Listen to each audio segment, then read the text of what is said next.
کہ کائنات پھیل رہی ہے. میں دیکھ رہا ہوں گیلیکسی میں سٹارز دور دور ہو رہے ہیں اور پھیل رہی ہے یہ کائنات. اور قرآن کہتا ہے وَالسَّمَاءَ بَنَيْنَاهَا بِأَيْدٍ وَإِنَّا لَمُوسِعُونَ. آسمان کو ہم نے اپنے دست قدرت سے بنایا ہے اور اس کو ہم قیامت تک پھیلاتے رہیں گے. 14 صدی پہلے ہی یہ تحقیق اللہ کے کلام میں آ چکی. پہلے سائنسدان نے کہا کہ پہلے یہ زمین آسمان سب چیزیں ایک ہی تھیں، ایک بڑا دھماکہ ہوا، اس سے پوری کائنات پھیلی، سورج الگ ہوا، زمین الگ، آسمان الگ. اس تھیوری کو قرآن نے خود بیان کیا ہے. اولم یر الذین کفروا ان السماوات والارض کانتا رتقا ففتقناہما. اللہ فرماتا ہے اے محبوب کیا نہیں دیکھتے وہ کافر اب بھی انکار کر رہے ہیں، زمین اور آسمان ملے ہوئے تھے، ہم نے ان کو پھاڑ کر کے الگ کیا. فتقناہما، فتق کہتے ہیں ایسا زور کا دھماکہ ہونا اور جھٹکا دینا جس سے ساری چیزیں بکھر جائیں. اور قرآن نے اس بگ بینگ کا ذکر کیا. بلیک ہول کا تذکرہ سورہ واقعہ میں موجود ہے. اللہ فرماتا ہے لا اقسم بمواقع النجوم، قسم ہے ان جگہوں کی جہاں جا کر کے ستارے فنا ہو جاتے ہیں. اس کو آج سائنسدان بلیک ہول کہتے ہیں. علم نباتات، پودوں کا علم، یہ ایک پورا باضابطہ ایگریکلچر، اس پر تو یونیورسٹیاں قائم ہیں جس میں پودوں کی نشو و نما کے متعلق تحقیقات ہوتی ہیں. اور قرآن اس کی تمام تفصیلات بتا رہا ہے.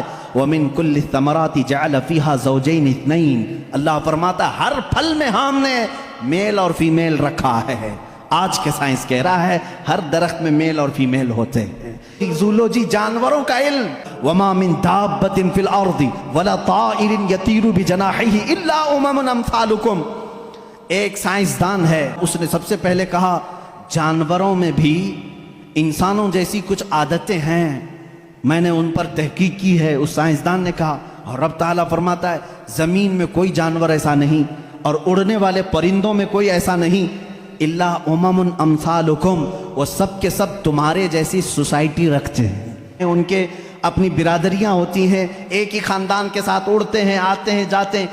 قرآن اس بات کو پہلے بتا چکا ہے. چونٹیوں کا علم، ایک سائنسدان ہے، اس نے کہا ہے کہ چونٹیاں بات کرتی ہیں اور یہ سب ایک دوسرے کے کانٹیکٹ میں آ کر کے ہی کام کرتی ہیں. اور قرآن کہہ رہا ہے سورہ نمل پوری چونٹیوں کی سورہ ہے. اللہ تعالیٰ فرماتا حتی اذا اتوا علی واد النمل قالت نملۃ یا ایھا النمل ادخلوا مساکنکم. جب سلیمان علیہ السلام اپنے لشکر کے ساتھ سے گزر رہے تھے تو ایک چونٹیوں کی وادی کے پاس آپ آئے تو اللہ فرماتا ہے چونٹیوں کی جو بڑی سردار تھی اس نے ساری چونٹیوں سے کہا یا ایھا النمل ادخلوا مساکنکم، اے چونٹیوں جلدی جلدی اندر داخل ہو جاؤ، کہیں سلیمان علیہ السلام کا لشکر تمہیں بے خبری میں روند نہ جائے. شہد کی مکھی پر ایک بندہ ہے جس نے ریسرچ کیا اور اس کو نوبل پرائز ملا ہے. یہ 1975 میں 1975 میں ایک سائنسدان نے تحقیق کر کے بتایا شہد کی مکھیاں کمیونیکیشن کرتی ہیں، ایک دوسرے سے رابطہ کرتی ہیں اور ان کو ایک ملکہ ہوتی ہے اور وہ آرڈر دیتی ہے اور اس کے آرڈر کے اعتبار سے سب جاتی ہیں. اور قرآن میں دیکھو رب تعالیٰ فرماتا ہے وَأَوْحَى رَبُّكَ إِلَى النَّحْلِ أَنِ اتَّخِذِ مِنَ الْجِبَالِ وَمِنَ الشَّجَرِ بُيُوتًا فَاسْلُكِي سُبُلَ رَبِّكِ ذُلُلًا يَخْرُجُ مِن بُطُونِهَا شَرَابٌ مُخْتَلِفٌ أَلْوَانُهُ فِيهِ شِفَاءٌ لِلنَّاسِ. اللہ فرماتا ہے تمہارے رب نے شہد کی مکھی کو یہ علم دیا ہے اور شہد کی مکھی کا جو ورڈ یوز ہوا ہے عربی میں وہ مؤنث یوز ہوا ہے. اللہ قرآن میں فرماتا ہے مکھا نہیں مکھی. 1975 میں یہ بھی ایجاد کیا شہد کہاں سے نکلتا ہے.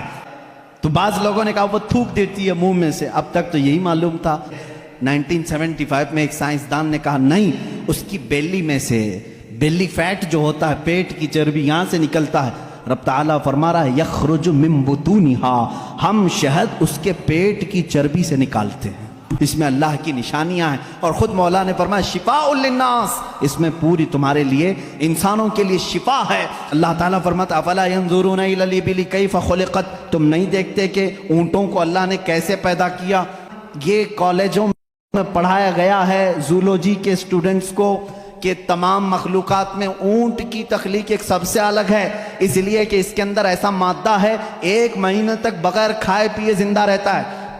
پانی جمع کر لیتا ہے۔ تقریباً 1950 یا 60 کے بیچ میں ایک سائنسدان نے کہا کہ مکڑی جانوروں میں سب سے کمزور دل والی ہوتی ہے، اور قرآن کہہ رہا ہے اتخذ وَإِنَّ أَوْهَنَ الْبُيُوتِ، بلکہ اللہ فرما رہا ہے سب سے کمزور گھر مکڑی کا ہوتا ہے اور سب سے کمزور دل بھی اس کا ہوتا ہے۔